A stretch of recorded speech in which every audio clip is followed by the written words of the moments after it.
আজই ডাউনলোড করুন আর এনজয় করুন আপনার পছন্দের শো।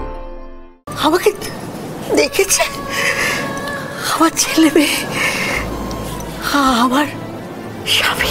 রাত হয়েছে, শুয়ে পড়ো, কারণ সকালে আবার আমাকে বেরোতে হবে। কোথায় যাবে? সদরঘাট। সেদিন বোধহয় আমার ঘড়িটা ওখানে ফেলে এসেছি, ওটাই আনতে যাব। ও তো বেশ, তো তোমাকে যেতে হবে না। কাল তো আমার এমনি দোকানে মালপত্র তুলতে যাওয়ার আছে, তো আমি চলে যাব। তুমি আবার এই কষ্ট করে রোদের মধ্যে কেন যাবে ওখানে? আমি গিয়ে ঘড়ি নিয়ে চলে আসবো।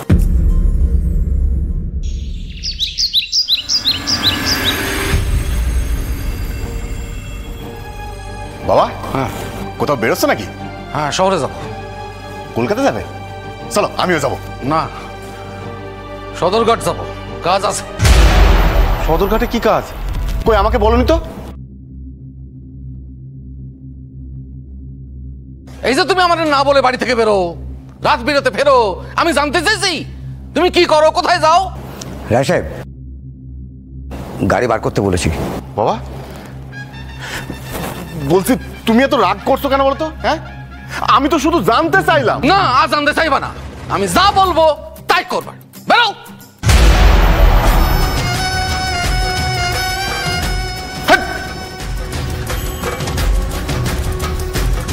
রায় সাহেব, ছোট সাহেবকে এইভাবে বলাটা বোধহয় ঠিক হলো না। ও আমার ছেলে, ওকে আমি কি বলবো কি করবো আমি ঠিক করবো, আমরা কেন দিতে আসবো না? রায় সাহেব, ছোট সাহেব কিন্তু এখন আর সেই ছোটটি নেই।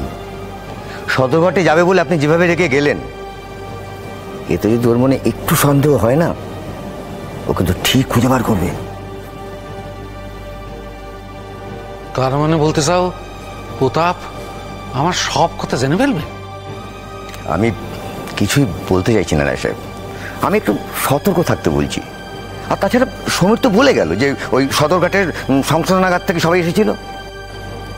সদরঘাট সংশোধনাগার? সদরঘাট সংশোধনাগার, সেটা আমি নিজে চোখে গিয়ে দেখতে চাই যে কোনো সময়ের মা আছে কিনা, সেদিন ও গ্রামে গিয়েছিল কিনা, আমি নিজের চোখে দেখতে চাই। সৌদামিনী, আচ্ছা সোম যদি আসল সত্যিটা জেনে ফেলে তাহলে আমার কি হবে? হ্যাঁ, যদি গ্রামের লোক জেনে ফেলে তাহলে গ্রামের লোক ছাড়ো, গ্রামের লোক ছাড়ো। যদি প্রতাপ জেনে ফেলে আসল সত্যিটা, তাহলে কি ও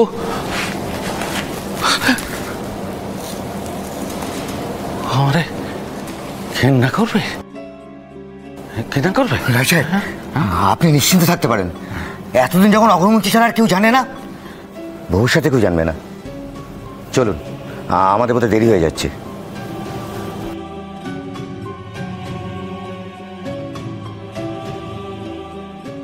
সৌদামিনী দত্ত।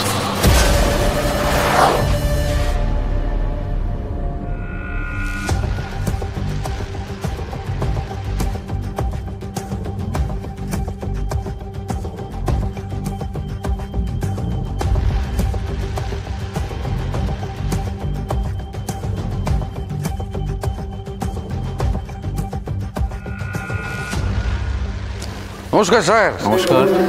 বুঝতে পারি, বসুন। হ্যাঁ, কি ব্যাপার? আসলে আমরা একজনের খোঁজে এসেছি। কার খোঁজে এসেছেন? এই সৌদামিনী দত্ত। নম্বর কত? নম্বর বলতে হবে তো। নম্বর? নম্বর তো জানি না। এভাবে নাম বললে তো এতজনের মধ্যে থেকে একজনকে খুঁজে পাওয়া যায় না, আপনাকে নাম্বার বলতে হবে। উনি 132 নম্বরের কথা বলছেন। কি ব্যাপার বলুন তো, কে আপনারা? আমরা হচ্ছি ওর আপনজন। আর আপনজন মানে বাড়ির লোক? কই এত বছরে কোনোদিনও কাউকে তো দেখা করতে আসতে দেখিনি। হঠাৎ আপনারা? এতদিন ছিলেন কোথায়?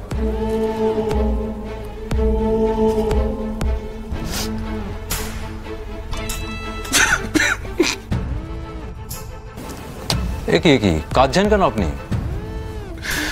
বিশ্বাস করেন, খবর পাইনি, খবর পেয়েই ছুটতে ছুটতে চলে এসে। আর সেটাই তো জানতে চাইছি, খবরটা পেলেন কিভাবে?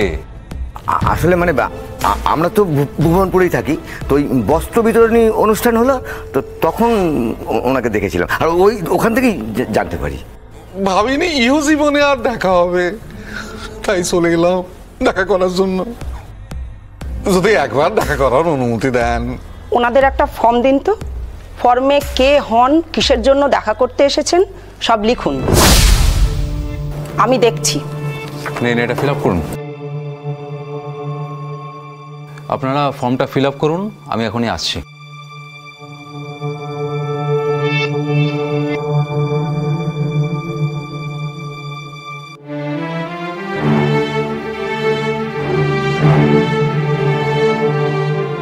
কি লিখবো? কিচ্ছু লিখবা না, আমরা তো খেজুর করতে কেন আসিনি। হ্যাঁ, চুপ করে দাঁড়ায় থাকো, শুধু একবার আমরা ওরা দেখে চলে যাবো, ঠিক আছে?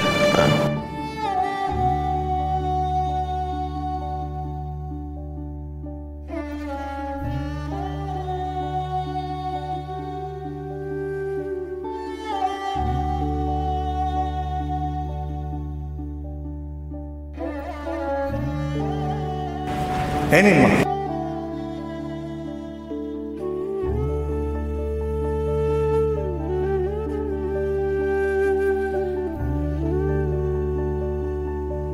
কয়দিন নম্বর 132, আপনার বাড়ির লোক এসেছে। আমার বাড়ি থেকে? আপনার কোথাও কোথাও ভুল হচ্ছে। আমার বাড়ি থেকে? ভুল কেন হবে, বাইরে বসে আছেন ওনারা। আমার বাড়ির লোক এত বছর আসেনি কখনো, হঠাৎ কি করে? ভুবনপুরে বস্ত্র বিতরণের দিন ওনারা নাকি আপনাকে দেখেছে।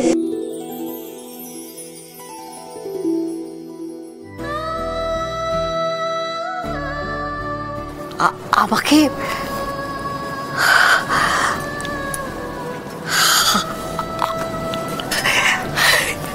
আমাকে দেখেছে? আমার ছেলে মেয়ে, আমার স্বামী। যেতে চাইলে এক্ষুনি চলুন, এরপর তো ভিজিটিং আওয়ার শেষ হয়ে যাবে। যাবো যাবো, আমি তো যাবোই। আপনি তাহলে তৈরি হয়ে নিন। যাবো আমি যাবো। এতদিনে তাহলে তুমি আমার দিকে মুখ তুলে চাইলে মা ভুবনেশ্বরী? এতদিন পর ওরা আমার খোঁজ পেয়ে আমার সাথে দেখা করতে এসেছে। যে ভুবনপুরে আমার সব কিছু হারিয়ে ফেলেছিলাম, সেই ভুবনপুরে কি আবার আমায় সব কিছু ফিরিয়ে দেবে? সব ফিরে পাবো, সব।